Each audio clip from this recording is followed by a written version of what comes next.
إن الحمد لله نحمده ونستعينه ونستغفره ونعوذ بالله من شرور أنفسنا ومن سيئات أعمالنا من يهده الله فلا مضل له ومن يضلل فلا هادي له وأشهد أن لا إله إلا الله وحده لا شريك له وأشهد أن محمدا عبده ورسوله أما بعد فإن خير الحديث كتاب الله وخير الهدي هدي محمد صلى الله عليه وعلى آله وسلم وشر الأمور محدثاتها وكل محدثة بدعة وكل بدعة ضلالة وكل ضلالة في النار. قال النبي صلى الله عليه وسلم من يرد الله به خيرا يفقه في الدين. میرے محترم دینی بھائیوں اور نوجوان ساتھیوں، اللہ کی نعمتوں میں سے عظیم الشان نعمت کسی انسان کو دنیا میں اگر مل سکتی ہے تو وہ دین کی گہری سمجھ ہے۔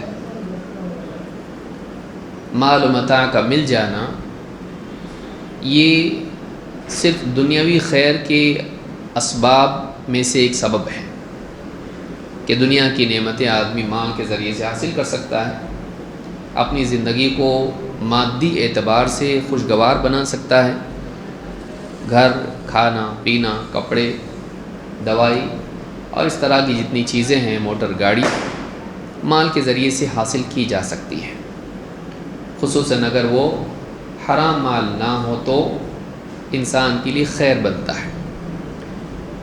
اسی طرح سے صحت اللہ کی نعمت ہے، صحت آدمی کے پاس ہو تو ایک انسان دنیا میں اپنے کام خود کرتا ہے، دوسروں پر ڈپینڈ نہیں ہوتا ہے، چلنے پھرنے کے اعتبار سے، کھانے پینے کے اعتبار سے اور نعمتوں سے فائدہ اٹھانے کے لیے انسان کے لیے صحت ضروری ہے۔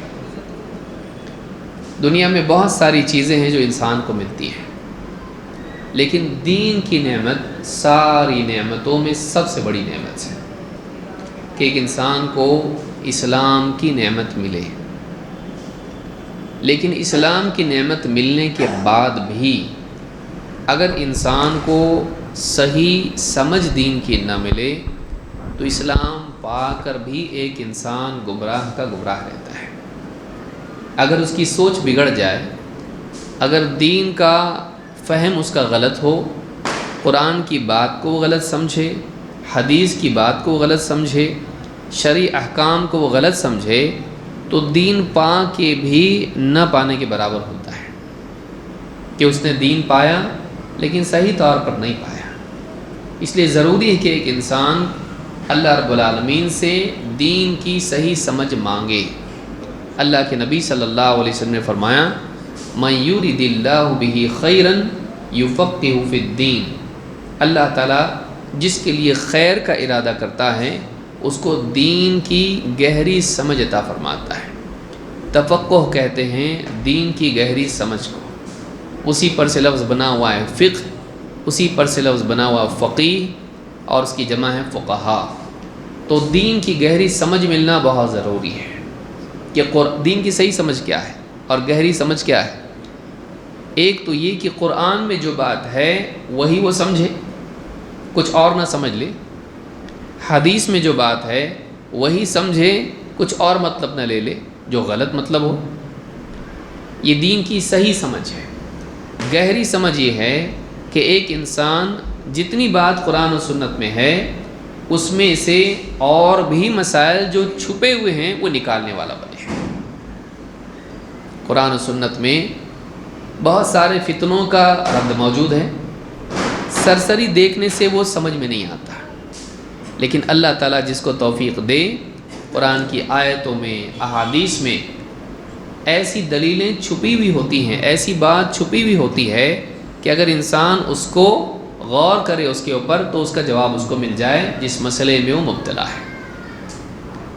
تو آنے والے دور کے اعتبار سے ظاہر بات ہے کہ قرآن کریم میں ہر گمراہی کا، ہر برائی کا نام لے لے کے بیان نہیں کیا گیا ہے، کچھ اصول اور ضابطے دیے گئے ہیں اور ان اصولوں کی بنیاد پر ایک آدمی نئے مسائل کا حل معلوم کر سکتا ہے۔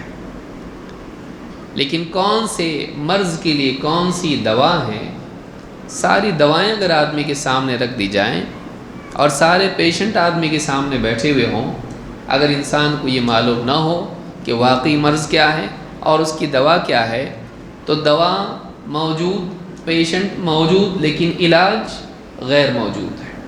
علاج ہو سکتا ہے؟ کیوں؟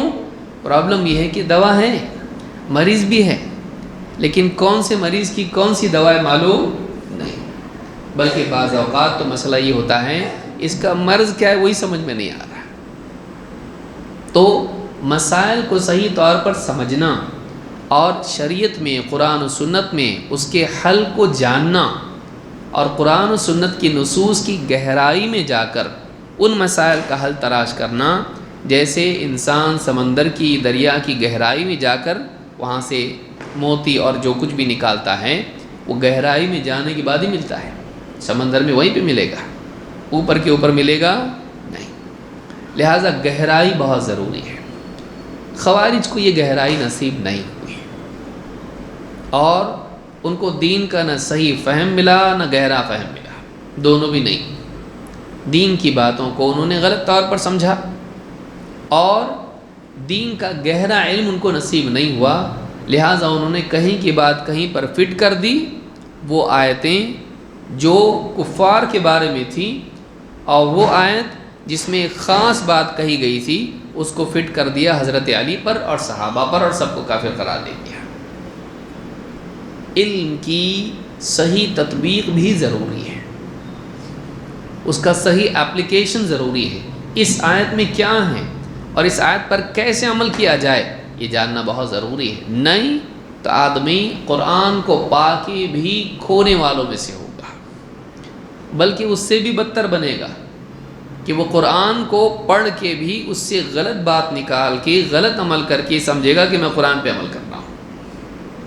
یہ اور بھی بھیانک ہے کہ آدمی زہر کھا رہا ہو اور یہ امید رکھے کہ میں ایک دم اوتھینٹک دوا کھا رہا ہوں اور اس سے شفا پکی ہے، اور اس سے بھیانک کسی اور کو دے۔ کھا، سو جا اور اٹھے گا تو صحیح اٹھے گا، کہاں؟ دنیا میں نہیں، قبر میں ہی اٹھے گا، مر ربک۔ تو ایک آدمی اگر صحیح ڈھنگ سے علم نہ ہو اس کے پاس، یہ خود اپنے آپ کو بھی نقصان پہنچائے گا اور سماج کو بھی نقصان پہنچائے گا۔ پچھلے درس میں ہم نے 2 باتیں دیکھی تھیں خوارج کے تعلق سے۔ نمبر 1، خوارج کا ظہور فتنوں کے دور میں ہوتا ہے۔ 2، خوارج عام طور سے کم عمر اور کم عقل لوگ ہوں گے، ایسی لڑکے ہوں گے جن کے پاس زندگی کا تجربہ نہ ہو اور زیادہ گہری سمجھ نہ ہو، سطحی باتوں کو جلدی سے لے لیں گے۔ اس آیت کا یہ مطلب ہے، اس حدیث کا یہ مطلب ہے، اپنے طور پر کچھ بھی مطلب جلد بازی میں لیں گے اور پھر اس کو سارے سماج پر بلکہ ساری دنیا پر تھوپنے لگیں گے۔ یہ خوارج کی گمراہیوں میں سے گمراہی ہوگی۔ آج ہم تیسری بات ان کے اوصاف میں سے دیکھیں گے اور وہ ہے قرآن کے صحیح فہم سے دوری۔ قرآن کے صحیح فہم سے دوری۔ وہ قرآن پڑھیں گے لیکن قرآن صحیح طور پر سمجھیں گے نہیں۔ اور حدیثوں میں جہاں بھی خوارج کا ذکر آیا ہے عام طور سے یہ بات آپ کو بار بار سننے ملے گی۔ وہ قرآن پڑھیں گے لیکن ان کے حلق سے نیچے نہیں اترے گا۔ یہ خوارج کے اوصاف میں سے ہے کہ وہ قرآن کو پا کے بھی محروم رہیں گے۔ وہ قرآن کے الفاظ کو پائیں گے لیکن اس کے صحیح مفہوم کو وہ نہیں جانیں گے، اور یہ بھی محرومی ہے کہ پا کے بھی نہیں ملا، پا کر بھی محروم رہا۔ آئیے اس کی دلیل اور تفصیل کیا ہے دیکھتے ہیں۔ ابو وائل کہتے ہیں جاء رجل یقال له نہیک ابن سنان الی عبداللہ ابن مسعود رضی اللہ تعالیٰ عنہ کے پاس ایک آدمی آیا جس کا نام نہیک ابن سنان تھا۔ فقال یا ابا عبد الرحمن کیف تقرأ هذا الحرف، اس نے پوچھا اے ابو عبد الرحمن آپ قرآن میں اس لفظ کو کیسے پڑھتے ہو؟ قرآن کا یہ لفظ ہے قرآن کی آیت میں، اس کو آپ کیسے پڑھتے ہو؟ الفا تجدہ ام یاء، الف سے پڑھتے ہیں کہ یا سے پڑھتے مما ان غیر آسن او مما ان غیر یاسن، دونوں میں سے کیا ہے، الف سے پڑھیں گے کہ یا سے پڑھیں گے؟ وقال قال عبداللہ وکل القرآن قد احصیت غیر ھذا، عبداللہ ابن مسعود رضی اللہ تعالیٰ نے پوچھا اس سے، یہ چھوڑ کے پورا قرآن پڑھا تو؟ یہی ایک بات مل گئی تجھ کو، اس کے علاوہ بقیہ قرآن کو تو جمع کیا، اس کو سمجھ لیا، اس کو پڑھا تو نے، صرف یہی ایک بات ہے؟ اشارہ اس طرف تھا، اور عام طور سے ایسا سماج میں ہوتا ہے، آدمی کو دین کی بہت ساری بنیادی باتیں معلوم نہیں ہوتی، طہارت کے مسائل معلوم نہیں، نماز کے معلوم نہیں، روزے زکوٰۃ کے معلوم نہیں ہے، بیوی بچوں کے معاملات معلوم نہیں رہتے ہیں، لیکن حکومت کے معلومات، فلاں چیز میں حکومت نے ایسا کرنا چاہیے، ایسا نہیں کرنا چاہیے، اس کا انٹرسٹ اس میں ہوتا ہے۔ انہوں نے پوچھا باقی قرآن میں سے سب پڑھ لیا تو یہی ایک چیز نہیں سمجھی تجھ کو؟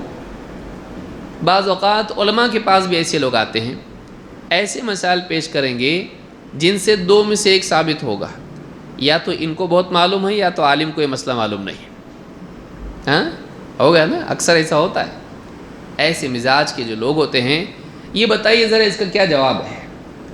مقصود یا تو یہ ہوگا کہ تیرا علم معلوم پڑے کہ اتنا بڑا مسئلہ پوچھا جو کوئی بھی مجمع میں نہیں پوچھا، یہ بہت اوپر کی چیز ہے، یا عالم کہے گا اس مسئلے میں، اب اس کے ذہن میں اس وقت میں نہیں ہو، وہ کیا کہے گا، اس میں تحقیق کرنی پڑے گی، میرے ذہن میں نہیں ہے۔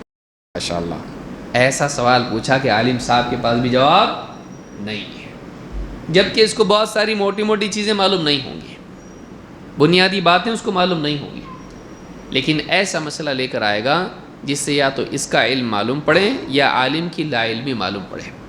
تو ایسے لوگ، انہوں نے ہی کہا اس کو کیسا پڑھیں گے؟ مما ان غیر آسن پڑھیں گے، اختلاف القراءات۔ اچھا ماشاءاللہ، یہ اس مسئلے میں اس کی تحقیق ہے، ہاں قرآن کی قراءت کے تعلق سے، کہ کیسا پڑھیں گے اس کو؟ مما غیر آسن پڑھیں گے یا مما ان غیر یاسن پڑھیں گے، الف سے کہ یا سے؟ اتنی باریکی، الف یا، اس کو چیک کرنا ہے کہ کیا واقعی صحیح قراءت کیا ہے، تجوید کے اصول کے حساب سے صحیح کیا پڑھنا چاہیے۔ ابن مسعود نے کہا باقی قرآن پورا پڑھ لیا تو، سیکھ لیا کیسا پڑھنا؟ یعنی تو بہت آگے کی آیت ہے نا، سورہ محمد کی آیت ہے، اس سے پہلے کا باقی پڑھ لیا تو، آتا تیرے کو صحیح پڑھنے؟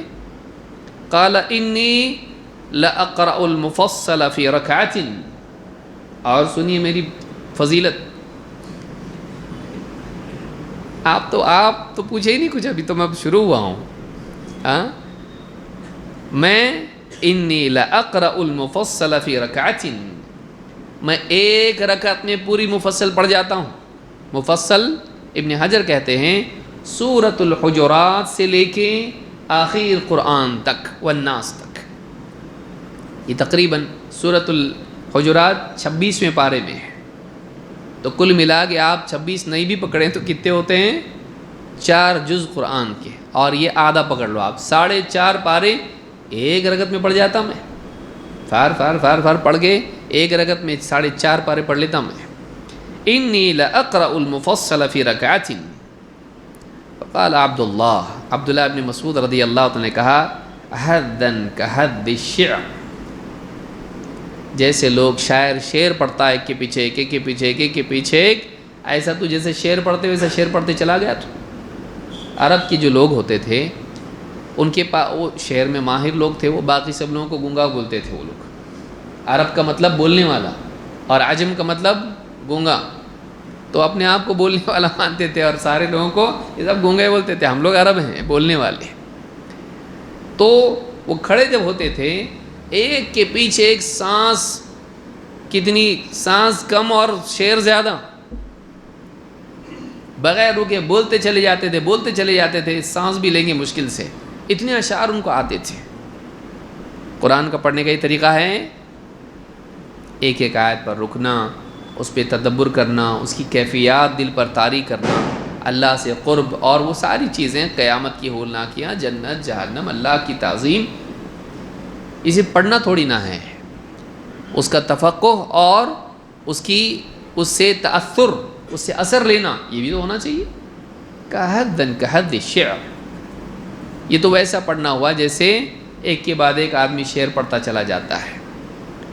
ان اقواما یقرؤون القرآن لا یجاوز تراقیہم، کہا کہ قوم آئے گی، ایک قوم ایسی ہوگی کہ جو قرآن پڑھے گی لیکن قرآن ان کے حلق سے بھی آگے نہیں بڑھ پائے گا، حلق سے آگے نہیں جائے گا، بس پڑھنے تک رہے گا وہ.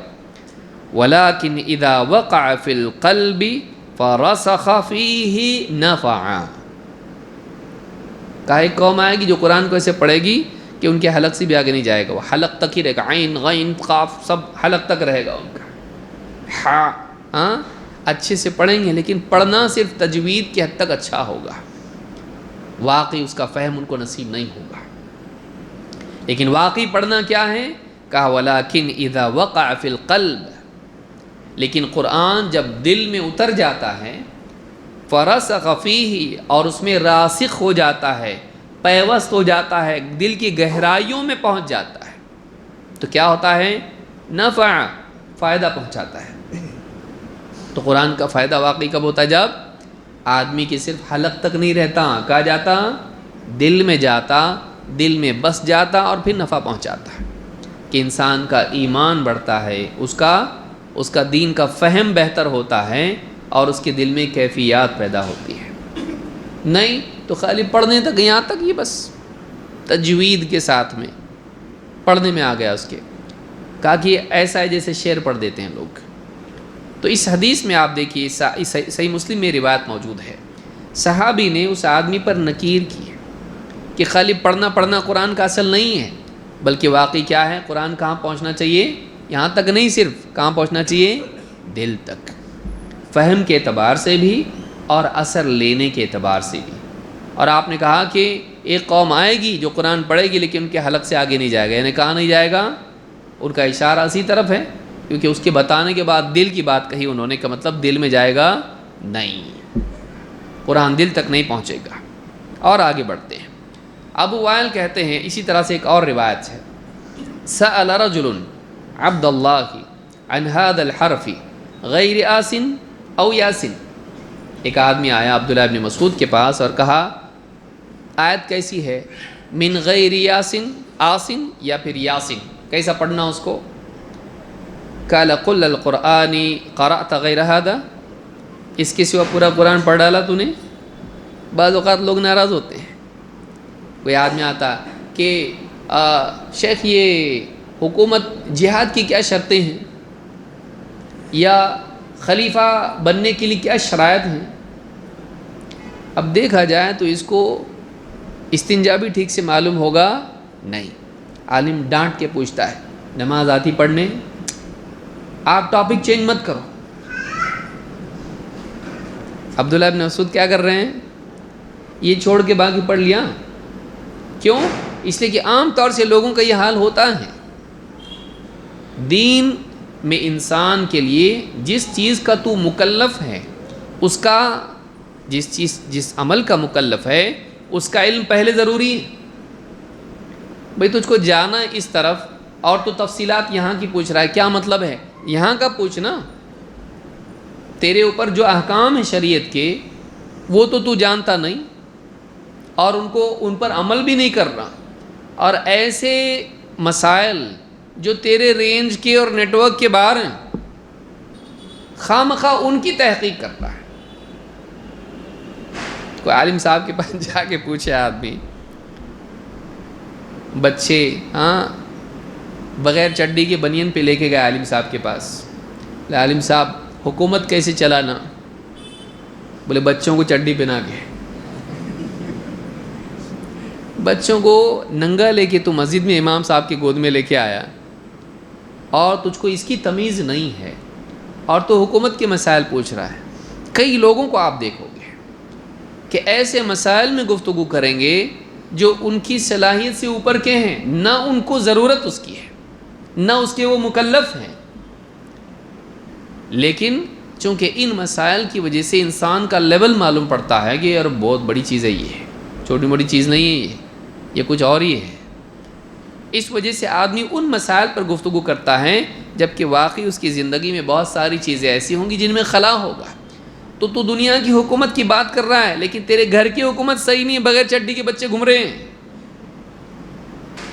گالیاں دے رہے، الٹے ہاتھ سے کھا رہے ہیں، اس کی تجھ کو تمیز نہیں ہے. یہاں حکومت تیری قائم نہیں ہے اور تو باہر کھڑا بات کر رہا ہے اور بیوی باہر آ کے بولا رے آؤ نا، کب سے برتن دھونے کے پڑے ہوئے. تیری اپنی حکومت نہیں ہے، تیری اپنی حکومت گھر میں نہیں ہے، اور نہ بیوی پردے میں نہیں ہے، نہ بچوں کے اندر تمیز ہے، نہ شرعی احکام تیری زندگی میں ہے، اور تو کیا کر رہا ہے؟ ایسے مسائل میں پڑا ہوا ہے جو تیری سطح سے اوپر کے ہیں. یہ بڑا مسئلہ مسلمانوں کا ہے، خاص کر کے نوجوانوں میں آپ میں ملے گا. سیاسی مسائل میں گفتگو کرنا جبکہ دین کی بنیادی باتیں آدمی کو معلوم نہیں ہے. تو ابن مسعود نے کیا کیا؟ باقی قرآن پڑھا کہ تو، یعنی ان کے بولنے کا مطلب یہی ملا تجھ کو مقام، باقی علم ہے تیرے پاس جو ضروری ہے نہیں ہے. تو کہا کہ اقرأت کل القرآن قرأت غیر ھذا. تو بعض اوقات لوگ ناراض ہو جاتے اس طرح سے، اگر عالم کا میں اچھے سے پوچھ رہا آپ میرے کو ایسا بول رہے ہیں، آپ کے پاس جواب نہیں دکھتا، اس طرح کی بات. عالم جانتا ہے کہ یہ اس چیز کا مکلف ہے کہ نہیں ہے، اور یہ ان بحثوں میں پڑھنا اس کے لیے ضروری نہیں ہے. اس لیے بعض اوقات ڈانٹ کے اس طرح سے علماء پوچھتے ہیں کہ طہارت کے مسائل معلوم بتاؤ کیا ہے، کتنے ڈھیلے لیں گے، ہڈی سے استنجا کر سکتے کہ نہیں، گوبر سے کر سکتے کہ نہیں. بولے دیکھو ان کو ہم لوگ حکومت کا پوچھیے، گوبر کا پوچھ رہے ہیں، طہارت کا ہم کو بتا رہے ہیں. یہ عالم لوگ ایسے ہی رہتے ہیں، ہمیشہ طہارت میں ہی پڑے رہتے ہیں، طہارت میں نہیں پڑے رہتے ہیں. وہ تجھ کو بتانا چاہ رہے ہیں، تجھ کو طہارت کا مسئلہ معلوم نہیں ہے، تو اپنے جسم کو پیشاب سے پاک رکھنا جانتا نہیں، پورے سماج کو تو بے دینی سے پاک کرنا چاہتا ہے، اسلامی حکومت لانا چاہتا، شریعت لانا چاہتا. تیرے اوپر شریعت ابھی تک نہیں آئی اور تو پوری دنیا میں لانا چاہتا ہے. تو بعض اوقات علماء اس اعتبار سے ڈانٹتے ہیں، یہ نہیں کہ ان کے پاس جواب نہیں ہوتا ہے. تو کہا کہ نعم، اس نے بولا ہاں پڑھا منی سب، خالی ایک ہی جگہ نہیں پڑھا ہوں. کہا ان قوما یقرؤونہ ینظرونہ نثر الدقل لا یجاوز تراقیہم.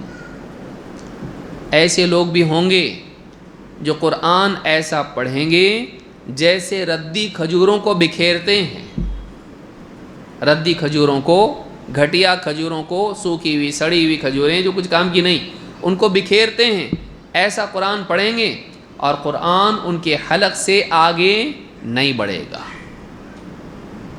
ینظرونہ نثر الدقل، علماء نے دو معنی اس کے بیان کیے ہیں. ایک معنی یہ ہے کہ آدمی کیا کرتا ہے، کھجوریں اس کے پاس ہوتی ہیں ٹوکرا بھر کے، اور اٹھاتا ہے پھینکتا ہے، یہ رکھتا ہے وہ پھینکتا ہے، اس طرح سے مطلب لاپرواہی کے ساتھ میں وہ کچھ رکھتا کچھ پھینک دیتا ہے. کچھ لوگ ایسا قرآن پڑھیں گے، کچھ لیں گے کچھ چھوڑ دیں گے، اور اس کے ساتھ ایسا معاملہ کریں گے جیسے ردی کھجوروں کا ہوتا ہے، اپنے مطلب کی لیں گے اور باقی چھوڑ دیں گے. دوسرا یہ ہے کہ جب کھجوریں پک جاتی ہیں یا ایک دم شاخیں سوکھ جاتی ہیں، سوکھی ہوئی شاخ کو اگر پکڑ کے ہلایا جائے تو کیا ہوتا، ایک ساتھ ایسی گر جاتی ہیں ایک کے پیچھے ایک کہ بالکل آدمی کتنوں کو پکڑے، ایک ساتھ بارش کی جیسے گر گئی. تو قرآن ایسا پڑھے گا ایک کے پیچھے ایک کے پیچھے، یعنی ایسا جیسے بارش ہو رہی ہے اور کھجوریں گر رہی ہوں بالکل سوکھی ہوئی پیڑ ہلانے سے، کہ ایک دم بالکل لگاتار ایک کے پیچھے ایک. تو یہ دونوں معنی علماء نے ذکر کیے. لیکن یہ پسندیدہ بات، یعنی ایسا پڑھنے کو پسند کیا نہیں کہ آدمی پڑھتا جائے، پڑھے بہت پڑھے، ایک دم ایسا نہیں، جلد بازی کے ساتھ میں نہیں، سکون و وقار کے ساتھ، تجوید کے ساتھ اور فہم اور ایمان کے ساتھ قرآن کو پڑھنا چاہیے. تو کہا کہ ان قوما یقرؤونہ ینثرونہ نثر الدقل لا یجاوز تراقیہم، اور وہ پڑھنا ان کے حلق سے آگے نہیں بڑھ پائے گا، وہ پڑھنا حلق تک محدود رہے گا. بس تجوید اچھی ہوگی، فہم نہیں ہوگا، یقین اور اسی طرح سے فہم دونوں سے محروم رہیں گے. اسی لیے بعض روایات میں یہ لفظ بھی آیا کہ ان کا ایمان ان کے حلق سے آگے نہیں بڑھ پائے گا، یہ بھی لفظ حدیث میں آیا ہے.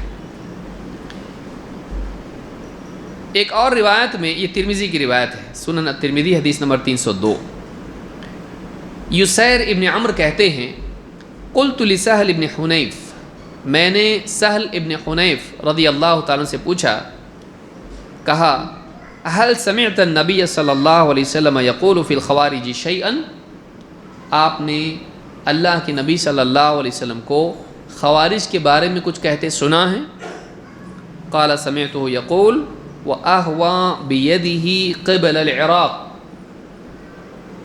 عراق کی طرف اشارہ کر کے کہا کہ میں نے اللہ کے نبی صلی اللہ علیہ وسلم کو سنا، یخرج منہ قوم یقرؤون القرآن، یہاں سے کچھ ایسے لوگ نکلیں گے جو قرآن پڑھیں گے، لا یجاوز تراقیہم، وہ قرآن ان کے حلق سے آگے نہیں بڑھے گا، یمرقون من الاسلام مروق السہم من الرمیہ، وہ اسلام سے ایسے نکل جائیں گے جیسے شکار کے پار تیر نکل جاتا ہے۔ عموماً تیر جا کے پیوست ہوتا ہے شکار میں، یہ رکیں گے نہیں، پار نکل جائیں گے۔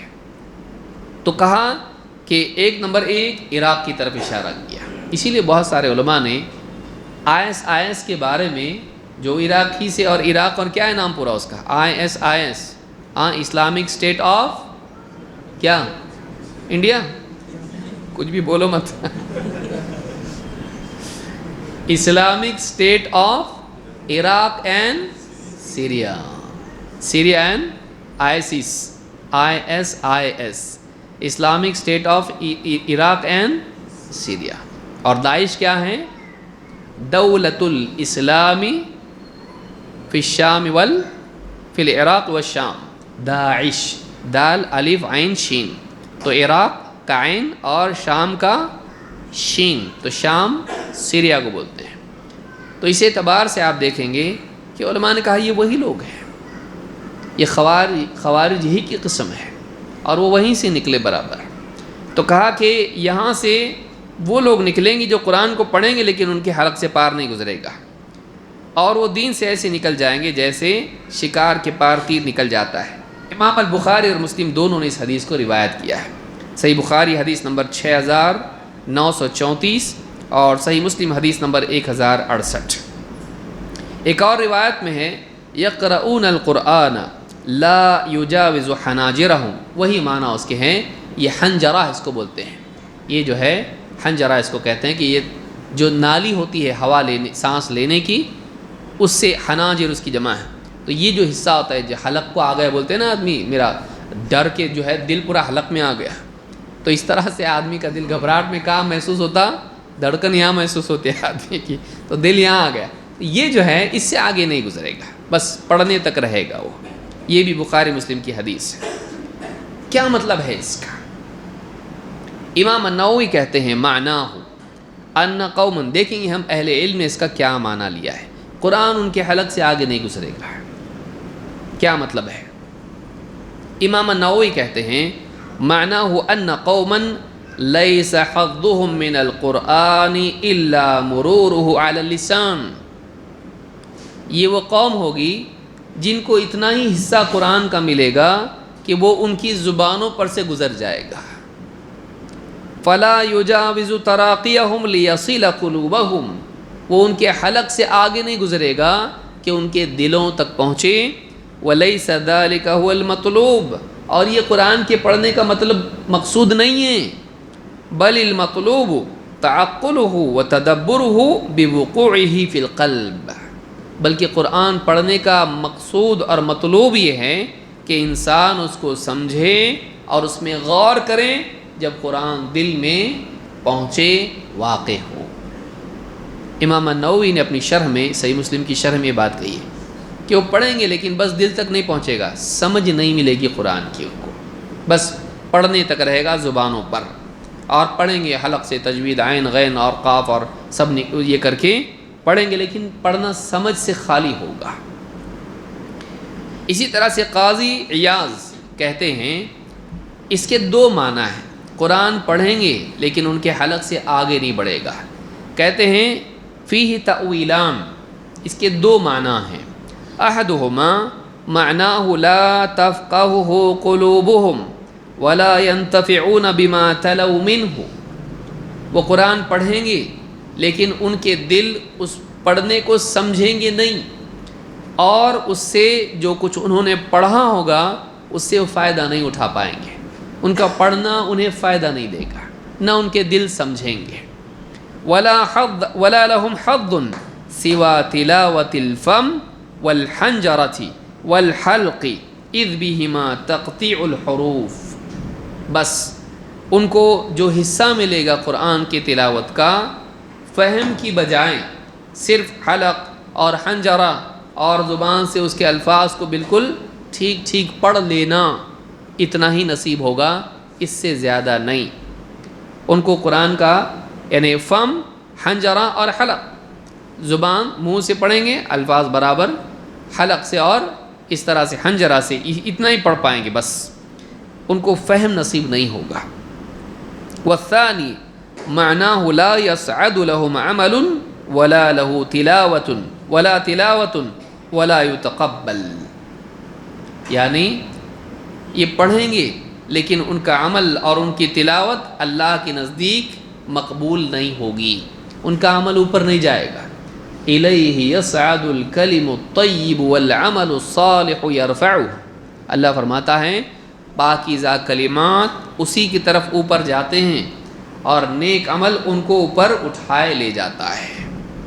نیک عمل کہاں جاتا؟ اوپر۔ تو وہ حلق تک رہیں گے، اس سے بھی اوپر نہیں جائے گا ان کا عمل۔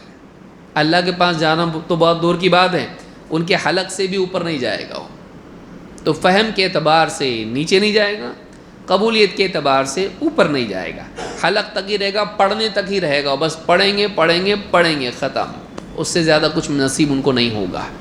تو یہ بات قاضی عیاض نے کہی ہے۔ ابن عبد البر کیا کہتے ہیں؟ کہتے ہیں وَأَمَّا قَوْلُهُ يَقْرَؤُونَ الْقُرْآنَ لَا يُجَاوِزُ حَنَاجِرَهُمْ، وہ قرآن پڑھیں گے لیکن ان کے حلق سے آگے نہیں جائے گا۔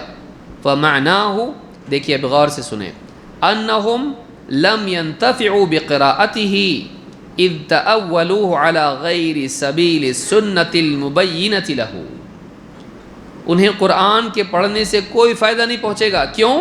اس لیے کہ انہوں نے قرآن کا وہ مطلب لیا جو سنت واضح کرتی تھی اس سے ہٹ کے تھا۔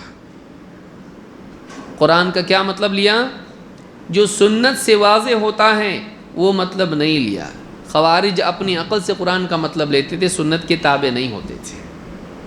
کہتے ہیں اذ تأولوه على غیر سبیل السنة المبینة له وإنما حملهم، یعنی یہ فہم جو ہے اس نے ان کو کس چیز پر آمادہ کیا؟ علی جہل السنت ومعاداتها، جو قرآن سے انہوں نے سمجھا، جو بھی ان کا فہم تھا، جو بھی ان کی سوچ تھی، اس سوچ نے انہیں سنت سے جہالت میں باقی رکھا۔ ہم کو ضرورت نہیں حدیثوں کی، ہم کو ضرورت نہیں قرآن کی آیت کا کیا مطلب حدیث میں ہے دیکھنے کی، انہوں نے اپنے فہم کو مدار بنایا، سنت کو نہیں، یہاں تک کہ سنت کے دشمن بن گئے۔ ان کے اس ذاتی فہم نے انہیں سنت سے جہالت اور سنت سے دشمنی پر آمادہ کر دیا۔ وَتَكْفِيرِهِمُ السَّلَفَ وَمَنْ سَلَكَ سَبِيلَهُمْ، اور اس فہم نے انہیں سلف کو کافر قرار دینے اور ان کے راستے پر چلنے والوں کو بھی کافر قرار دینے پر آمادہ کر دیا۔ وَرَدِّهِمْ لِشَهَادَاتِهِمْ وَرِوَایَاتِهِمْ، اور اسی فہم کی وجہ سے انہوں نے سلف کی روایتوں کو اور ان کی گواہی کو بھی رد کر دیا۔ نہیں مانتے ہم تمہاری بات کو، نہیں مانتے ہم تمہاری حدیث کو، تم معتبر ہی نہیں ہمارے پاس، تو تمہاری حدیث بھی ہم نہیں لیں گے، سب کافر تم، تو تمہاری حدیث کیسے صحیح؟ قبول ہی نہیں کیا انہوں نے۔ تأول القرآن بآرائہم فضلوا واضلوا، قرآن کو انہوں نے اپنی رائے سے اس کی تفسیر کی، خود بھی گمراہ ہوئے، دوسروں کو بھی گمراہ کیا۔ یہ بہت اہم نکتہ ہے۔ تأول القرآن بآرائہم، انہوں نے قرآن کی تفسیر کی، تأویل کی اپنی رائے سے۔ آپ کو یہ جو ذہن والے لوگ ہیں تحریکی، ان میں آپ کو ایک خاص بات یہ دکھائی دے گی کہ قرآن کی تفسیر اپنی عقل سے کرتے ہیں۔ مجھ کو قرآن میں یہ بات سمجھ میں آ رہی ہے، اچھی بات ہے، یہ نہیں دیکھیں گے کہ اس کا سلف نے کیا مطلب لیا، یہ نہیں دیکھیں گے کہ قرآن کی اس آیت کو دوسری جگہ پر کیسے سمجھایا گیا ہے، یہ نہیں دیکھیں گے قرآن کی اس آیت کا حدیث میں کیا مطلب ہے۔ اپنی عقل سے پروفیسر صاحب، بھائی پروفیسر ہے، وہ پی ایچ ڈی ہیں فزکس میں، اس کو قرآن کیسے نہیں سمجھے گا؟ پی ایچ ڈی ہے نا، نہیں دکتور ہے وہ۔ بعض اوقات آدمی ایک میدان میں ماہر ہوتا ہے، وہ یہ سمجھتا ہے کہ وہ دین میں بھی ماہر ہے۔ عجیب بات یہ کہ دوسری فیلڈ میں ایسا نہیں ہے۔ انجینئر اگر بیمار پڑے، ڈاکٹر کے پاس بولتا ہے ہٹو ذرا میں نقشہ بنا رہا ابھی دماغ کا بولتا وہاں پہ جا کے چپ چاپ بیٹھتا وہاں پہ، ڈاکٹر صاحب آپ جیسا بولیں گے ویسا ہم کریں گے، ہاں نیلی گولی پیلی گولی جو بولیں گے کھائیں گے ہم۔ چپ چاپ سن طالب کا با نہیں بولتا وہاں پہ۔ انجینئر بولتا ہوگا، اچھا ڈاکٹر گھر بنانے میں بولتا ٹھہرو ذرا میں تھرمامیٹر لے کے آتا بولتا وہاں پہ، بولتا ٹھہرو ٹھہرو ٹھہرو میرے حساب سے نہیں بولتا وہاں پہ، بولتا بھائی آپ کو معلوم کیسا بنانے کا، میرے کو کیا چیز بتاتا، باقی بنانا آپ کا کام ہے، سیمنٹ کیسا ہونا اس میں، اینٹ کیسی ہونا اس میں، کیسا نقشہ بنے گا وہ آپ بناؤ، وہ میرا کام نہیں ہے۔ ڈاکٹر انجینئر کے میدان میں نہیں آتا، انجینئر ڈاکٹر کے میدان میں نہیں آتا، دونوں مل کے علماء کے میدان میں آتے ہیں اور بغیر پوچھے آتے، وہ بھی میں کم ان بھی نہیں بولتے، بغیر پوچھے آ جاتے ہیں۔ دین ہی ایک ایسا میدان ہے جس میں بغیر نوٹس کے آدمی جو چاہے بول سکتا، ہر آدمی کو حق ہے۔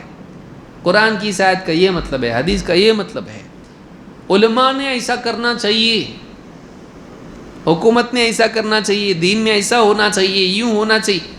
آدمی کو کچھ معلوم نہیں ہوتا، لیکن دین کے میں آدمی بولنے کو اپنا جائز حق سمجھتا ہے، اور کوئی اگر چپ بٹھانے لگا تو چھوڑو بول کے آگے آتا، اس کو کونی مار کے، سنتا نہیں، اس کی نہیں سنتا، کسی کی سنتا ہے، علماء کی نہیں سنتا ہو۔ کیوں؟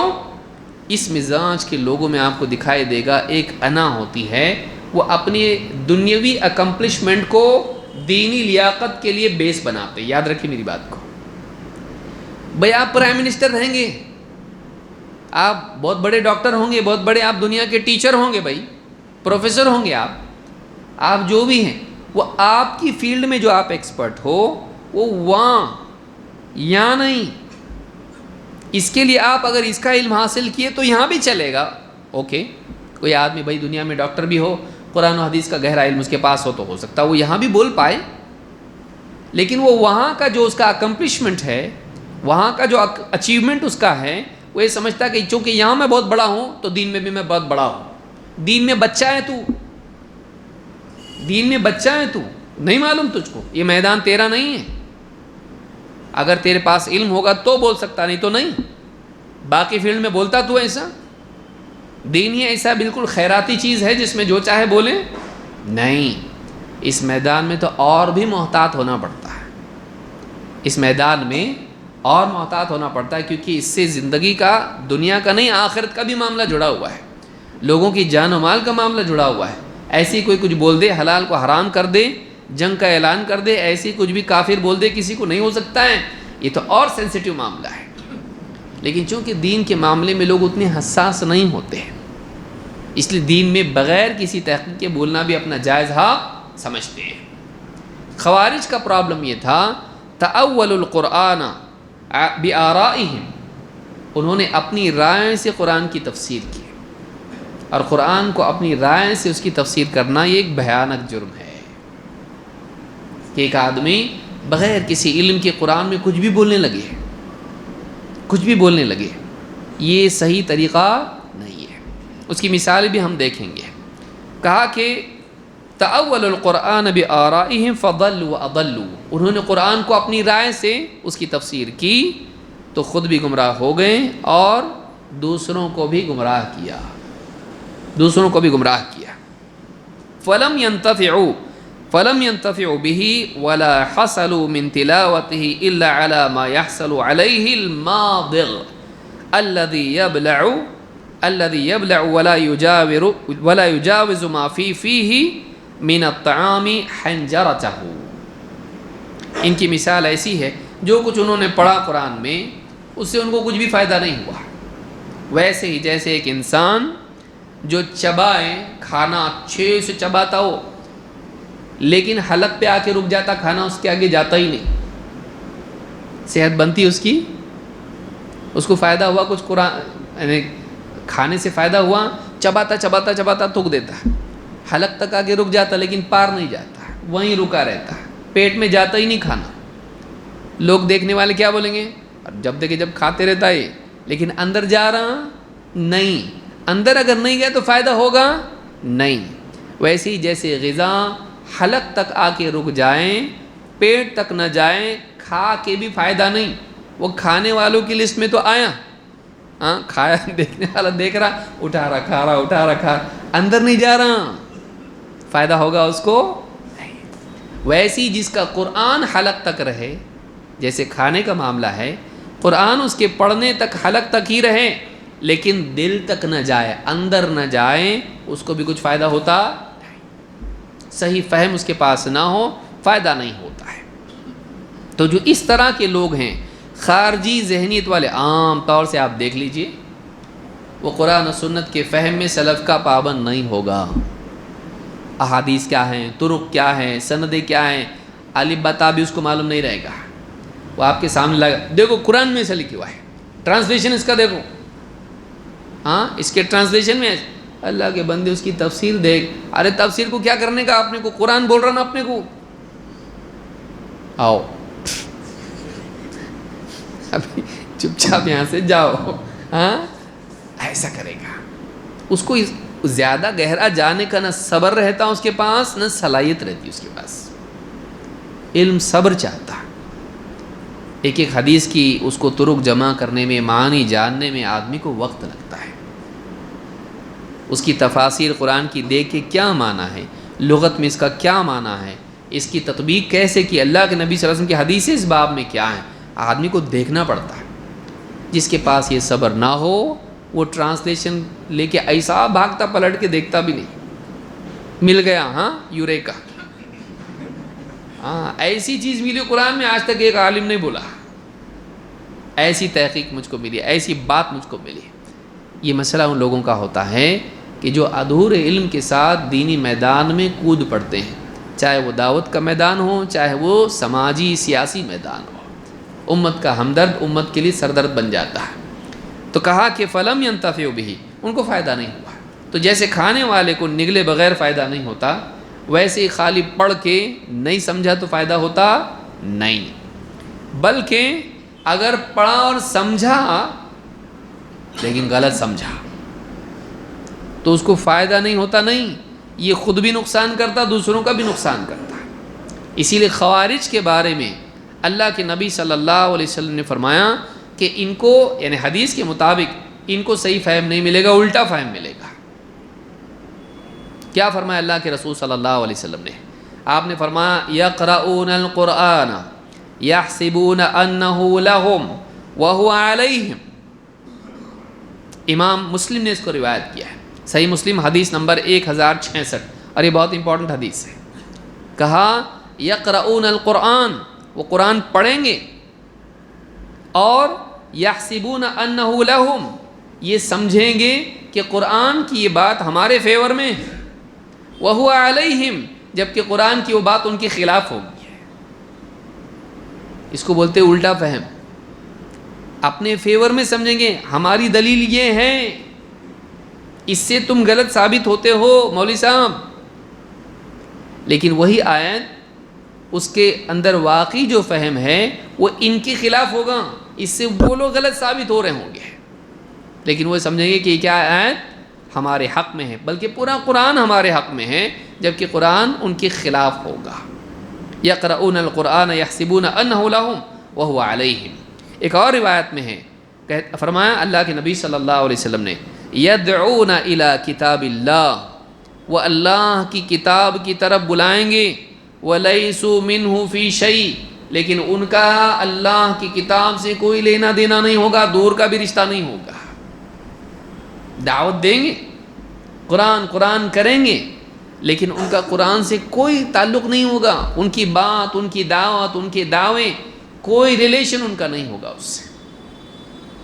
یقرؤون القرآن اور کہا کہ یدعون الی کتاب اللہ، وہ دعوت تو دیں گے، قرآن کا حکم نازل ہونا چاہیے، قرآن کے قانون نافذ ہونا چاہیے، بول رہے ہوں گے، دعوت تو دیں گے وہ اس قرآن کی، لیکن وَلَيْسُوا مِنْهُ فِي شَيْءٍ، ان کا کوئی لینا دینا ہی نہیں ہوگا قرآن سے، کوئی ان کا تعلق نہیں ہوگا قرآن سے۔ امام احمد، ابو داؤد اور حاکم نے اس کو روایت کیا ہے، سنن ابی داؤد حدیث نمبر 4765 اور حدیث صحیح ہے۔ اس کی ایک مثال دیتا ہوں میں، قرآن کریم میں ایک آیت تھا، اور یہ خوارج کی بنیادی آیتوں میں سے ایک آیت تھی، اور آج بھی ہے، جو بھی تحریکی لوگ ہیں، اخوانی ذہن کے لوگ ہیں، خارجیت والی ذہنیت کے لوگ ہیں، ان کی بنیادی آیتوں میں سے یہ ہے، اور اس پہ ہم بھی ایمان لاتے، لیکن ان کا فہم اور ہمارا فہم میں فرق ہے۔ قرآن کی آیت ہے، ان کی آیت تھوڑی نہ، یہ تو ہماری بھی ہے۔ وَمَن لَّمْ يَحْكُم بِمَا أَنزَلَ اللَّهُ فَأُولَٰئِكَ هُمُ الْكَافِرُونَ، جو اللہ کے نازل کیے ہوئے کے مطابق فیصلہ نہ کریں، سب کافر ہیں۔ ابھی اس آیت کے مطابق کیا کہتے ہیں، دیکھو فلانی گورنمنٹ، فلانی گورنمنٹ، فلانی گورنمنٹ، یہ مین میڈ لاز ان کے ہیں، انہوں نے فیصلہ اللہ کے حکم قرآن کو نافذ کیے کیا؟ نہیں۔ شریعت کو نافذ کیے کیا؟ نہیں۔ انہوں نے ایسا قانون بنایا جو قرآن و سنت کے مطابق نہیں ہے، تو یہ کیا ہو گئے؟ سب کے سب کافر۔ تو جتنے عرب ملک ہیں، ان کے جتنے حکام ہیں، سب کافر۔ ارے علماء بھی تو ہے نا ادھر اتنے بڑے بڑے، وہ بھی کافر۔ کیا سمجھتے ہیں ہم گن مشین بند کریں گے؟ جب وہ کافر تو ان کے انڈر میں جتنے علماء ہیں وہ بھی سب کیا؟ کافر۔ جبکہ یہاں پر جو کفر کی بات ہوئی ہے، سرے سے وہی ایسی نہیں ہے کہ آدمی اسلام سے خارج ہو۔ دو مسئلے ہیں، یاد رکھیں، ایک ہے استحلال اور ایک ہے ارتکاب۔ شراب ہے، مثال کے طور پر ایک آدمی دکان سے جا کے شراب خرید کے لایا، اپنے پیسے سے خوشی خوشی لایا اور پیا اور سو گیا، کافر ہے؟ کافر ہے کہ نہیں ہے؟ صبح اٹھا بولا اللہ معاف کر، بہت غلطی ہوئی میرے سے، آج کے بعد نہیں پیوں گا میں۔ اچھا، جب پی رہا تھا تب بھی دل میں مان رہا تھا کہ بہت غلط بات ہے، ہاں یہ نہیں پینا چاہیے، غلط ہے، شراب نہیں پینا چاہیے، تو یہ آدمی گناہگار ہیں، کافر ہیں؟ دوسرا آدمی ہے جو شراب کو اپنے لیے حلال مانے۔ کوئی آدمی اس سے کہے بھائی حرام ہے، میں نہیں مانتا، میرے لیے حلال ہے۔ اس نے کیا کیا؟ اس نے اپنے لیے اس کو حلال کر لیا۔ اگر آدمی اپنے لیے کسی حرام کو حلال کر لے تو پھر نہ بھی پیے تب بھی کیا ہو جاتا ہے؟ کافر ہوتا ہے۔ پینا ہی نہیں، بغیر پی، جیسے کوئی آدمی کہے، کوئی آدمی شراب پی رہا ہے، کوئی مولوی صاحب جا کے بولے شراب مت پیتے جاؤ بھائی، کتنے بار سمجھا رہا، پیتے پیتے پیتے مت پیو، غلط ہے یہ۔ کوئی دوسرا آدمی جو جینٹل مین ہے اس کو دیکھ کے بولا بھائی چھوڑ دو اس کے حال پہ، تمہارے پیسے کی پی رہا کہ مولوی صاحب تم کو نہیں مل رہی کر کے اس کو رکا رہے کیا؟ ہاں، پین دو نا، اس کے پیسے کی پی رہا ہو، تمہارے پیسے کی پی رہا، تمہارا نقصان کر رہا ہو، پی رہے پی، کچھ نہیں ہوتا۔ ہر آدمی آزاد ہے، ہر آدمی آزاد ہے۔ آپ کو نہیں پینا ہے نا، مت پیو، اس کو تیرے کو پینا ہے پی، ہر آدمی آزاد ہے، جس کو جو کرنا ہے کرو۔ اگر وہ پینا چاہتا ہے اس کے لیے ٹھیک ہے، تھوڑی پیتے جا، زیادہ مت پیے۔ اس آدمی نے خود پیا، اس کو بولے تم پیتے کہ شراب؟ بولے میں نہیں پیتا، پر اس کو پینے دو، میں نہیں پیتا شراب، وہ میری چوائس ہے، وہ پی رہا وہ اس کی چوائس ہے، وہ پینا چاہے تو پینے دو۔ یہ کیا ہے؟ استحلال ہے، حرام کو حلال کر دینا، حلال ماننا جو حرام ہے اس کو۔ لیکن ایک آدمی حرام میں واقع ہوا، اس کو حرام مانتے ہوئے حلال نہیں مان رہا، اس کو گناہگار مان رہا، کسی مجبوری کی وجہ سے یا جہالت کی وجہ سے وہ کر رہا ہے، وہ کافر ہوتا نہیں ہوتا۔ لیکن یہ جو مزاج ہے، سید قطب ہو، مولانا مودودی ہوں، یا اس فکر کے جتنے بھی نبہانی ہوں، یا داعش وغیرہ جو بھی لوگ ہیں، یہ تو بہت بگڑی ہوئی شکل ہے اس کی، ایک دم ٹیررزم تک چلے گئے لوگ۔ تو یہ جو فکر ہے ان لوگوں کا کہنا ہے اس آیت کا انطلاق یا اس کی تطبیق سب پہ ہوگی، چاہے آدمی، یعنی اس کو ایک عام طور سے انہوں نے اس کو کہا کہ یہ کافر ہے۔ علماء نے کہا یہ فرق ہے، اگر کوئی قاضی، دیکھیے اب غور کیجئے اس کی زد کتنی دور تک جاتی۔ پہلی بات تو یہ آیت حاکم کے بارے میں ایسا کون بولا؟ آیت کا سیاق کیا ہے اور اس کا صیغہ کیا ہے؟ وَمَن لَّمْ يَحْكُمْ بِمَا أَنزَلَ اللَّهُ فَأُولَٰئِكَ هُمُ الْكَافِرُونَ، اس میں تعمیم ہے، جو کوئی اللہ کے نازل کیے کے مطابق فیصلہ نہ کریں وہ سب کیا ہیں؟ کافر ہیں۔ تو آپ کو اس میں حاکم ہی کو اسپیسیفکلی بیان کرنے کی ضرورت کیوں پیش آئی بھائی؟ چاچا اور نانا اور دادا بھی آتے اس میں، بیوی اور شوہر بھی آتی اس کے اندر۔ اگر ایک آدمی پھر اسی بنیاد کو لے لے بھائی ایسا ہے قرآن میں، ابھی تو میں سمجھ گیا بھائی، اب باپ کے پاس بیٹا آیا، ابا جان میرے دوست لوگ پکچر دیکھنے جا رہے ہیں، ہاں نئی فلم آئی ہے، میں جا سکتا کہ نہیں؟ آپ بولیں گے تو جاؤں گا، نہیں تو نہیں جاؤں گا۔ ابھی گھر کا بادشاہ ہے، آدمی ہے کہ نہیں گھر کا بادشاہ؟ ہاں، یہ گھر کی سلطان ہے اس کی۔ تو اس کی گورنمنٹ میں اس کے پاس ایک کیس آیا کہ ایک نئی فلم لگی ہوئی ہے، جاؤ کہ نہ کو، اور اماں اور بہن کو بھی لے کے جانے والا ہوں میں، ان کی بھی ڈیمانڈ ہے۔ اب یہ بیٹھا سوچ رہا، جج صاحب کرسی پہ بیٹھے ہوئے اور سوچ رہے بھیجو کہ نہیں بھیجو۔ فتویٰ اتنا آسانی سے نکل جائیں گے؟ اب نگلو اس کو۔ اب جج صاحب سوچ کے بولے، گھر کے بادشاہ نام کی صحیح لیکن ہے گھر کا بادشاہ، بولا ٹھیک ہے جاؤ لیکن جلدی آؤ۔ یہ جو فیصلہ اس نے کیا، کیا اللہ کی شریعت کے اعتبار سے یہ جائز ہے؟ لیکن کیا نا، اس پہ حکم لگائیں گے؟ وہ آیت بادشاہ کے لیے تو ہے، حکومت کے بادشاہ کے لیے ہے، اس کے لیے نہیں ہے۔ کون بولا؟ اس کے لیے کون بولا کہ اس کے اوپر وہ فٹ نہیں ہوتی؟ اس کو باہر نکالنے کے لیے اس کی کیا ایسا شرف ہے اس کا جو اس کو مطلب باہر نکال رہے اس میں سے؟ اس نے بھی تو فیصلہ دیا نا گھر کے اندر۔ ایک قاضی ہے، کورٹ میں قاضی ہے، اس کے بیٹے کا کیس آیا، چوری کیا تھا اس نے۔ اب بیٹے کی محبت غالب آ گئی، گواہ دے رہے گواہی، لیکن اس نے فیصلہ کیا دیا؟ نہیں، ثبوت سے ثابت نہیں ہو رہا کہ اس نے چوری کی ہے، لہٰذا اس کا ہاتھ نہیں کاٹا جائے گا، اس کو سزا نہیں ہوگی، بری ہے۔ یہ گناہگار ہوا کہ کافر ہوا؟ چوپال میں بیٹھا ہو بھائی، بیوی شوہر کا جھگڑا لے کے آئے دادا کے سامنے، دادا جانی ایسا کرتے، بولا نہیں دادا جانی ایسا کرتی، لڑے دونوں خوب، یہ غلط وہ غلط، دونوں کی طرف سے بوچھار ہوئی۔ دادا جان سوچے اب اس میں middle path is the best path,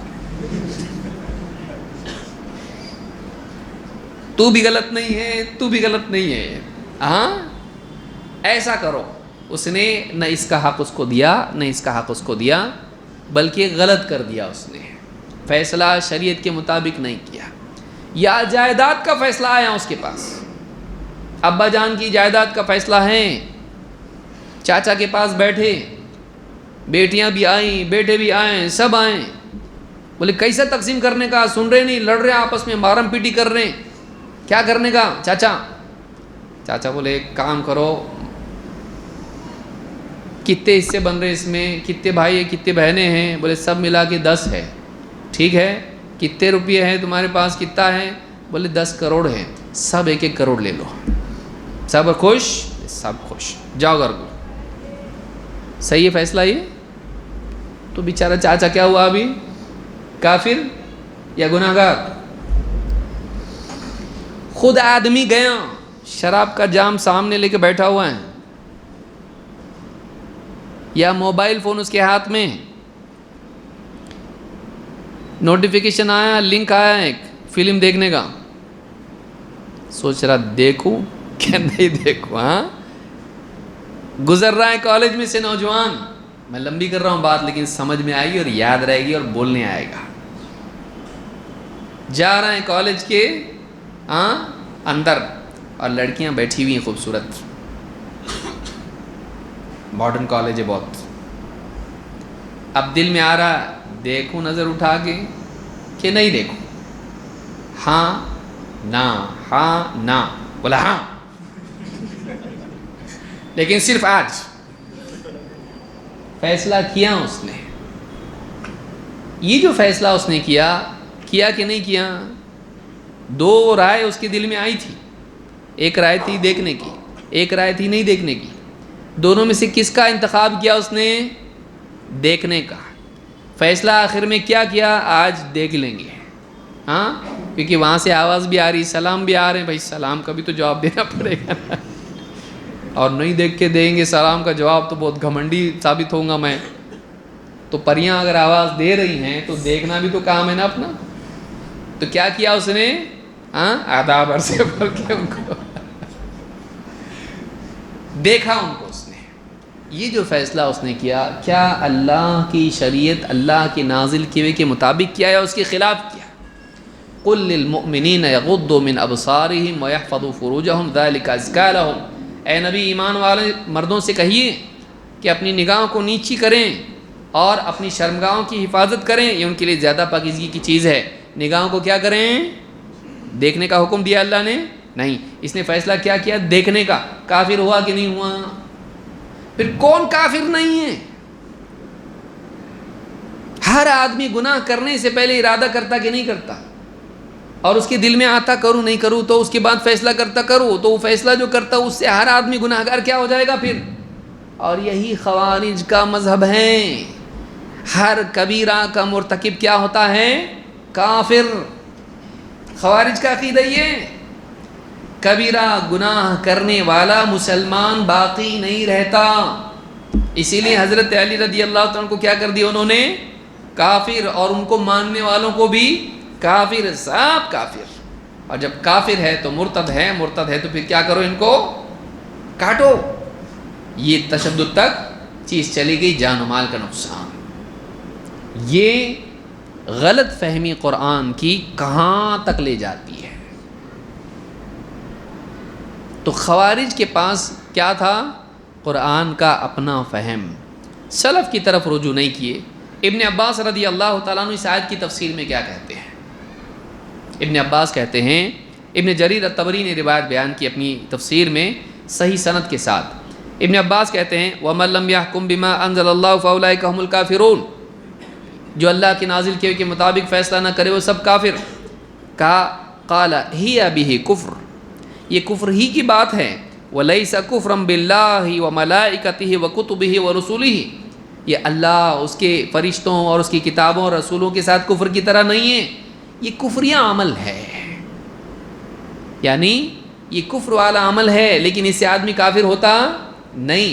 ایسے بہت سارے اعمال ہیں جو کفر کے اعمال میں سے ہیں, جو چھوٹا کفر ہے, اسلام سے باہر لے جانے والا نہیں ہے.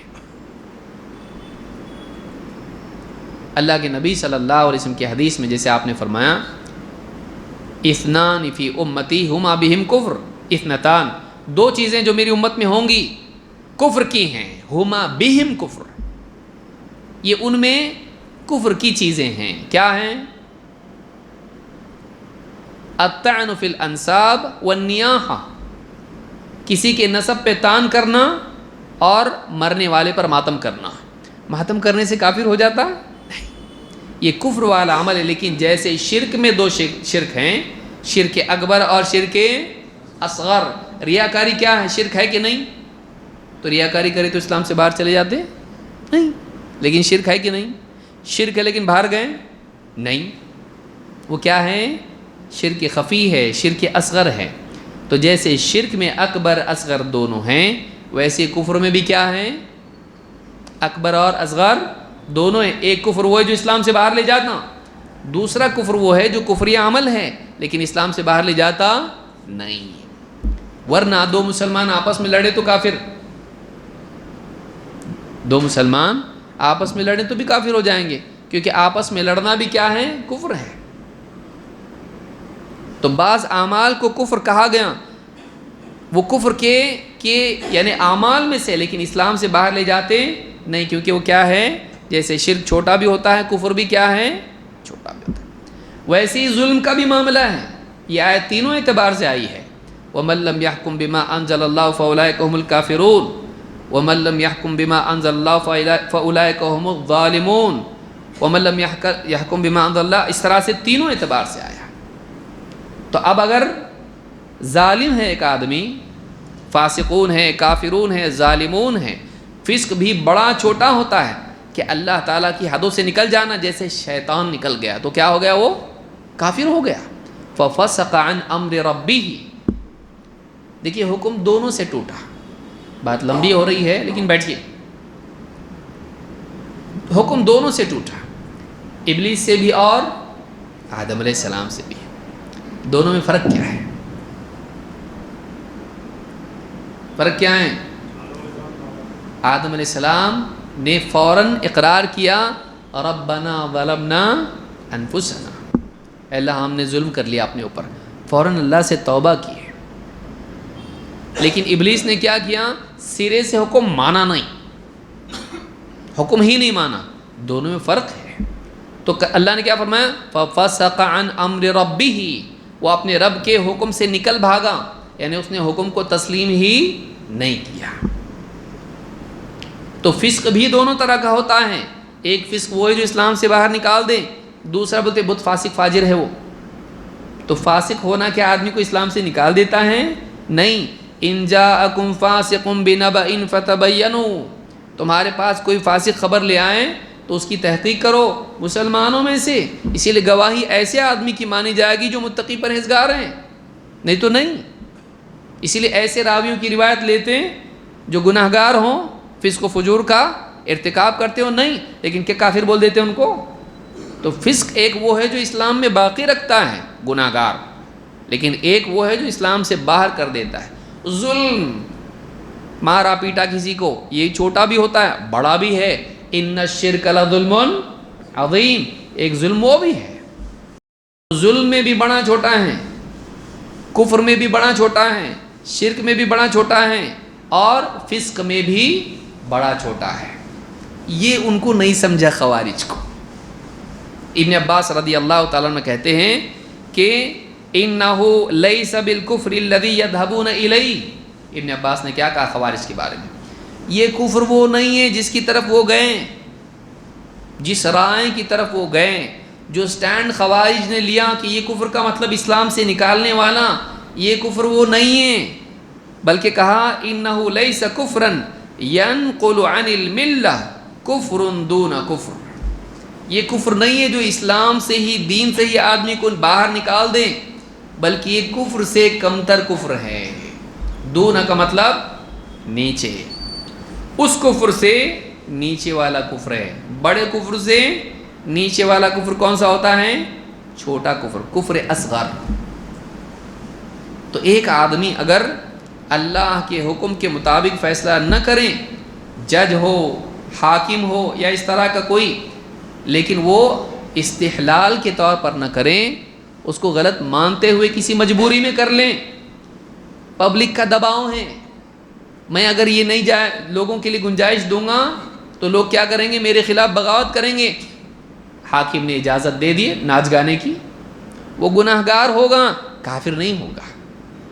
بولے اس نے حلال کر لیا نا، حلال نہیں کیا اس نے. ویسے ایک باپ اپنے گھر میں بچوں کو ٹی وی دیکھنے کی اور ناچ گانے کی، میوزک سننے کی اجازت دے رہا ہے تو کیا وہ کافر ہوتا؟ نہیں. وہ کیسے کافر ہوا؟ لیکن اگر وہ اس کو حلال مان لے تو پھر ایسا آدمی کیا ہوتا ہے؟ کافر. یہ فرق یاد رکھنا بہت ضروری ہے. استحلال الگ چیز ہے اور کسی چیز کا ارتکاب الگ چیز ہے. کسی گناہ میں واقع ہونا ایک الگ چیز ہے، اس گناہ کو اپنے لیے حلال کر لینا یا لوگوں کے لیے حلال ماننا، اس کو حلال ماننا، یہ چیز الگ ہے. تو خوارج نے قرآن کو سمجھا، صحیح طور پر نہیں سمجھا. اسی لیے کہا حدیث میں کہ یدعون الی کتاب اللہ ولیسوا منہ فی شیء. وہ اللہ کی کتاب کی طرف دعوت دیں گے لیکن کتاب سے ان کا کوئی رشتہ، کوئی تعلق، ان کی بات کا کوئی سپورٹ قرآن میں نہیں ہوگا. ایسی کتنی آیتیں ہیں اور کتنے مسائل ہیں جس میں وہ غلطی کی ہے، خوارج نے غلطی کی. اور آج بھی اس ذہنیت کے لوگ جہاد کی آیتیں، خلیفہ کے بارے میں مسائل، کتابیں لکھ ڈالی لوگوں نے، خلافت و ملوکیت، مودودی صاحب لکھ دیے، اور اس میں پھر جو لکھے ہیں بعد والوں کے لیے گولہ بارود سب اس میں سے ملتا، حضرت عثمان کے خلاف۔ آج پورا جس کو لے کے چل رہے ہیں علی مرزا وغیرہ جو بھی ہیں، اب وہ شیعہ کو اس میں سے مواد مل گیا، دیکھو تمہارے گھر میں ایسا آدمی جو صحابہ کو برا بول رہا ہے، صحابہ کی غلطیاں گنوا رہا ہے، حضرت عثمان رضی اللہ تعالیٰ کی کمزوریاں بتا رہا ہے، تو اب ان کے ذہن میں بیٹھ گیا کہ ملوکیت بری ہوتی ہے، خلافت اچھی ہوتی ہے۔ حالانکہ ایسا نہیں ہے، ملوکیت کی اپنی ایک جگہ ہے، خلافت کی اپنی ایک جگہ ہے۔ کوئی ملک اور بادشاہ ہوتے ہوئے بھی اچھا ہو سکتا ہے، اور اگر یہ فی نفسی ہی حرام اور غلط اور گناہ ہوتا تو اللہ پچھلی قوموں میں بادشاہ نہیں رکھتا۔ طالوت کو اللہ نے کیا بنایا تھا؟ خلیفہ۔ ان اللہ قد بعث لکم طالوت ملکا، طالوت کو اللہ نے تمہارے لیے کیا بنایا؟ ملک۔ ملک کس کو کہتے ہیں؟ بادشاہ، اسی پر سے ملوکیت۔ کس نے بنایا طالوت کو بادشاہ؟ پبلک نے؟ کیا طالوت کے والد نے؟ اللہ نے۔ یعنی اللہ غلط کام بھی کرتا، نعوذ باللہ، ملوکیت غلط ہے لیکن اللہ نے ملک بنایا، صحیح ہے؟ اب غور کیجیے، فی نفسی ہی وہ بری چیز نہیں ہے۔ تو ایک انسان بعض اوقات قرآن کریم سے اپنے مطلب کی چیزیں لیتا ہے، حدیث سے اپنے مطلب کی چیزیں لیتا ہے، اور پھر اسی کو دین سمجھ کر اس کے خلاف سب کو رد کرنا شروع کر دیتا ہے، اور سب کو گمراہ بلکہ کافر تک ماننے لگتا ہے۔ اور یہی مسئلہ ہوا جاہلیت کی اصطلاح کے غلط طور پر سمجھنے کی وجہ سے۔ سید قطب نے اور مودودی صاحب نے، باقی جو مسلمان ان کی ٹوکری میں نہیں ہیں ان کو چھوڑ کے سارے لوگ یہ سب جاہلیت میں ہیں، سب جاہلیت ہے، اس طرح سے قرار دیا گویا کہ وہ کافر ہے، مسلمان نہیں صحیح ڈھنگ کے۔ جیسے پہلے جاہلیت میں لوگ تھے ویسے یہ بھی جاہلیت میں ہیں، اگر ہماری آئیڈیالوجی کو قبول نہیں کرتے ہیں۔ تو بعض اوقات ایک آدمی مفروضہ بنا لیتا ہے اور یہ سمجھتا ہے کہ یہ بات قرآن سے میں نے لی، حالانکہ وہ قرآن میں نہیں ہوتی ہے۔ جو چیز اس نے لی ہے وہ اس کی اپنی سوچ ہے، وہ قرآن نہیں ہے۔ کیوں ہوتا ہے ایسا؟ اس لیے کہ وہ قرآن کو صحیح طور پر نہیں سمجھتا ہے، قرآن کو قرآن سے نہیں سمجھتا، قرآن کو سنت سے نہیں سمجھتا، قرآن کو سلف کے فہم سے نہیں سمجھتا ہے، اور اپنے طور پر کچھ بھی اس کا مطلب لے لیتا ہے۔ یہی ہوا خوارج کے ساتھ، اور یہی ہوا ہے آج ان لوگوں کے ساتھ جنہوں نے اس فکر کو اپنایا، اور باقی سب لوگوں کو کیا قرار دیا؟ یہ بہت خطرناک ہے۔